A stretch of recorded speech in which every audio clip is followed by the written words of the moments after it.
De retour en plateau ce matin pour parler du mois du consommant local avec Jacques Degbé. Jacques, bonjour.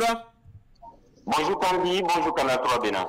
Alors, vous êtes déjà en ligne pour qu'on parle un peu, je dois dire, de cette thématique qu'on a retenu. Le mois du consommant local, c'est tout au long du mois d'octobre. C'est une décision du Conseil des ministres en charge, du ministre en charge du commerce des États membres de l'UEMOA, dites-vous, une décision prise lors de leur réunion annuelle tenue, faut-il le rappeler, le 25 octobre 2019 à Ouagadougou au Burkina Faso.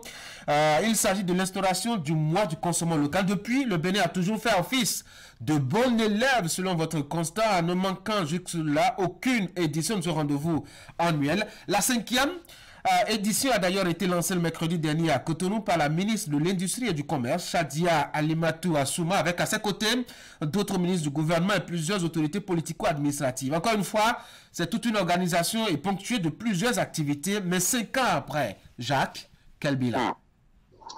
Un bilan, Tanguy, je vais dire, mi-figue, pardon, mi-raisin, parce que l'objectif des ministres en charge du commerce des États membres de l'UEMOA, en instituant ce mois du consommant local, est d'amener les populations à consommer local, consommer ce que nous produisons, consommer le made in Bénin pour ce qui concerne notre pays, le Bénin. Mais le constat est quand même patent. Il suffit juste de regarder dans notre environnement immédiat pour se rendre compte que tout ce que nous consommons vient essentiellement de l'extérieur, que cela soit dans l'agro-industriel, les poulets, viande importée, hamburgers, shawarma, les œufs de table, les biscuits, les boissons, pour ne citer que ces produits. Dans le textile et la mode, c'est pareil quand on regarde notre style vestimentaire, les cosmétiques et produits d'entretien, l'artisanat, la technologie, la communication, nous importons presque tout. Encore aujourd'hui, consommer local, c'est aussi par exemple au niveau de la musique où on constate que les artistes de renommée internationale sont prisés comparés aux artistes locaux, notamment par les jeunes. Les médias internationaux ont parfois plus de priorité que les médias locaux sur nos propres activités, les informations qui concernent notre pays. Bref, nous ne consommons pas sans qu'on local, sérieusement, nous consommons des durées extérieures. C'est vrai peut-être que le mois du consommant local permet de mettre en lumière certains de nos produits locaux ainsi que des entrepreneurs de chez nous, mais globalement, on est encore loin du compte. Et ce n'est pas le président de l'association de défense des consommateurs du 7e client qui va dire le contraire. Auguste Nougoudénier, que nous avons rencontré sur place ici, il dresse un bilan mitigé et également il fait des propositions. On en reviendra certainement dans la suite. Il pense qu'il faut tout simplement créer un ministère chargé du consommant local dans notre pays, un ministère dédié à cette initiative-là afin de pouvoir réellement permettre à ce qu'il soit véritablement perceptible sur le terrain. Et si vous le permettez, on va écouter Auguste Nougoudénier, si l'élément est bien évidemment disponible. On va écouter ses analyses, son bilan par rapport à ce mois du consommant local de 5 ans après. Oui, on va l'écouter juste après. Je ne dirais pas qu'il n'y a pas un bilan, mais le bilan est mitigé. Quelque part, beaucoup de choses ont évolué. Et d'autre part, il reste beaucoup à faire. Il reste beaucoup à faire, d'autant plus que le réel problème n'est pas encore perçu. Le réel problème n'étant pas perçu, pour que la consommation locale soit une réalité dans notre pays. Et ça, je crois que de par nos consultations et nos rapprochements de la population, nous constatons avec amertume que le même ministère chargé du commerce est chargé aussi du problème de la consommation locale et autres. Nous avons eu, je veux dire, défenseurs des consommateurs, à étudier la situation et nous pensons que c'est nécessaire à ce que un ministère spécial soit créé, un ministère spécial chargé de la consommation locale soit réellement créé, où il y aura des directions données, des entités données pour permettre de mieux définir les tâches pour accompagner la consommation locale. Le ministère qui est là actuellement ne fait pas le job selon vous? Le ministère qui est là fait le job, mais il reste beaucoup à faire. Parce qu'il s'agit là de mettre chaque chose à sa place. Il s'agit de mettre chaque chose à sa place. Et là, je crois qu'il faut un accompagnement de la consommation locale. Puisque nous constatons avec amertume que tout produit importé revient moins cher sur le marché par rapport à la consommation locale. Ça veut dire qu'il y a un problème. Et s'il n'y a pas surproduit. Voilà donc l'avis du président de l'association de consommateurs basé à Parakou. On retient juste que c'est un bilan assez mi-figue, mi-raisin. Mais Jacques, pourquoi malgré les efforts, les Béninois semblent être toujours réticents à consommer les produits qui sont, les produits qui sont d'origine locale? Oui, le problème, Tanguy, c'est ce que tu veux dire à plusieurs niveaux. Déjà, la façon dont le mois est organisé.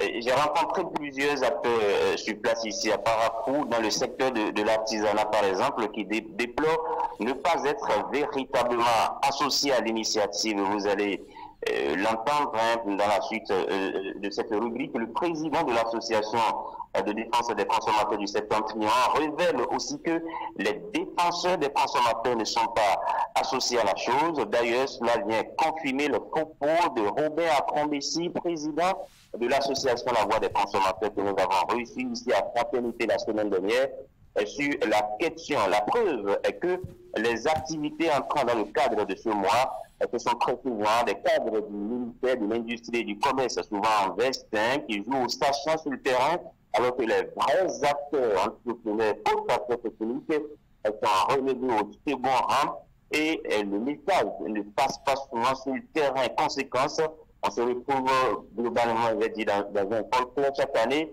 Deuxième chose, le prix. Et c'est peut-être là la question cruciale. On constate que les produits importés sont moins chers comparés aux produits que nous-mêmes nous fabriquons ici, les produits locaux. Donc, vous connaissez le consommateur, l'homo economicus, lui, il ne veut que ce qui est moins cher sur le marché, surtout dans un contexte où on crée la morosité économique. Il va se rendre sur le marché, il regarde ce qui est moins cher et il choisit. Et généralement, nos produits locaux sont globalement plus chers. Quand vous prenez le taco, ici dans le Nord, par exemple, le taco fabriqué par les Barridas, c'est nettement moins cher par rapport à un prêt-à-porter que vous pouvez acheter chez le Baba au marché avec un 2000 ou 3000, le tout est joué. Et également, la question de la qualité, toute la finesse qu'il faut au niveau de nos produits, on ne les retrouve pas parce qu'on n'a pas peut-être tout le matériel, la machine, la technologie qu'il faut pour atteindre le niveau des pays véritablement industrialisés. Je dirais qu'il y a aussi un problème psychologique. Vous savez, globalement, le Béninois aime ce qui vient de l'extérieur. Le Béninois voit l'herbe beaucoup plus verte ailleurs. On se dit que ce qui vient de l'extérieur est forcément meilleur par rapport à ce qui est produit au Bénin, alors que ce n'est pas toujours le cas. Une anecdote très rapidement sur la question, c'est que quand on était encore à l'université, un de nos enseignants nous a dit qu'il y a un entrepreneur qui a mis sur le marché un produit made in Benin, c'est mis sur l'étiquette made in Benin, mais puisque c'est made in Benin, ça n'a pas coulé.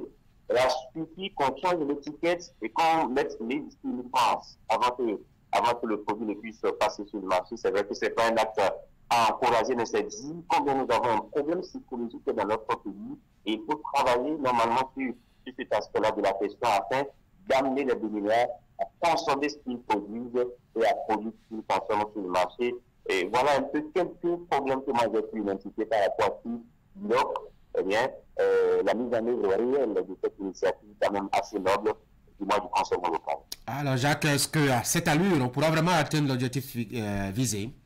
Oui, et c'est là la grosse question. Il faut quand même pouvoir s'inquiéter par rapport à ce qui s'observe sur le terrain parce que moi je dirais que 5 ans après, on n'a pas véritablement évolué sur cette question du consommation local. Il faut donc penser à d'autres mesures. Déjà l'organisation de ce mois du consommation local, je le disais tantôt, il faut revoir la méthode sur le terrain, il faut associer les acteurs, les entrepreneurs réellement qui elles savent de quoi il s'agit, il faut aller tirer de leur expérience et mûrir les idées pour qu'on puisse aller véritablement vers une production de l'art, une production qui va permettre à ce et bien, les Béninois qui consomment ce qu'ils produisent, parce que parfois aussi, hein, on fabrique quelques échantillons ou quelques morceaux là juste pour le mois du consommation local, on expose, mais par la suite, qu'est-ce qui s'observe réellement sur le terrain? Il n'y a pas une production à l'échelle industrielle par rapport à ces produits-là.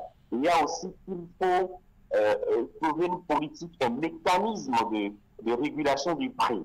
Si il faut aller peut-être vers des subventions pour permettre à ce que les prix des produits locaux soient accessibles aux consommateurs lambda. Je crois même que c'est la question cruciale. Si on n'arrive pas à régler ce problème-là, ça va être compliqué d'amener les Béninois à consommer ce qu'ils produisent aussi également. Travailler sur la qualité, la finesse dont je parlais tout à l'heure, acquérir des machines de haute gamme, des machines de la technologie de dernière génération pour permettre à ce qu'on ait toute la finesse nécessaire autour des produits que nous consommons. Glodibé, on le citera toujours. La zone industrielle de Glodibé constituera toujours un exemple. Aujourd'hui, il faut multiplier ces genres d'initiatives à travers le pays afin qu'on ait des produits de qualité. Autre chose, c'est le contrôle des exportations. Je dirais qu'il faut un protectionnisme un peu. C'est vrai qu'il ne faut pas aller loin, mais un protectionnisme juste pour pouvoir contrôler ce que nous importons dans notre pays, parce que on constate généralement que ça se joue au niveau de la douane. Il y a des produits qui sont interdits, mais qui continuent toujours d'inonder le marché, alors qu'il y a des mesures au niveau des frontières normalement pour barrer la voie à ces produits-là. Donc, il faut instaurer une forme de protection de notre économie, interdire l'importation de certains produits, comme ça va être le cas compter du 1er janvier 2025 avec les volailles, avec les œufs de table et tout ce qui concerne les poulets importés, pour qu'on puisse protéger les agriculteurs locaux. C'est ce genre de politique que nous devons désormais aller pour encourager la consommation locale. On va écouter justement Auguste Noboudéni qui, lui, je l'ai dit, dénonce le fait que eh bien, les acteurs à la base, les associations de défense des consommateurs ne sont pas associés à l'initiative. On va donc suivre Auguste Noboudéni pour une deuxième fois.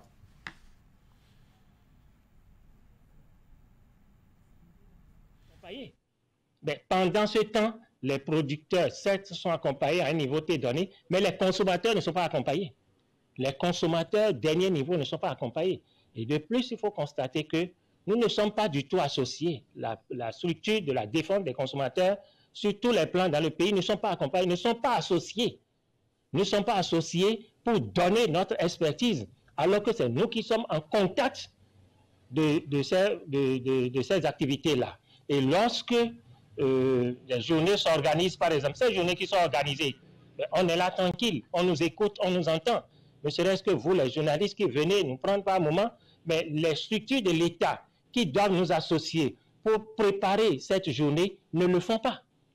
On n'est pas invité, on n'est pas du tout associé. Et là, ce n'est pas bien, puisque nous ne sommes pas, même s'il faut avoir notre expertise, c'est très important pour rejaillir sur le ministère, afin que le ministère puisse savoir que prochainement, les années à venir, qu'ils doivent tenir compte de ce que proposent les défenseurs des consommateurs qui sont en permanence en contact avec la base. C'est de ça il est question. Donc, pour que le bilan soit au top niveau, il faut revenir à la base. Et je proposerai au sommet de l'État que le président de la République tienne compte de nos remarques et qu'il crée un ministère spécifiquement chargé de la consommation locale. Voilà cette exigence ou ce conseil, je dois dire, du président Auguste Noboudéni, justement président de l'association des consommateurs de Paracoujac. Merci Tanguy. Merci beaucoup à vous à Paracou. Bonne journée.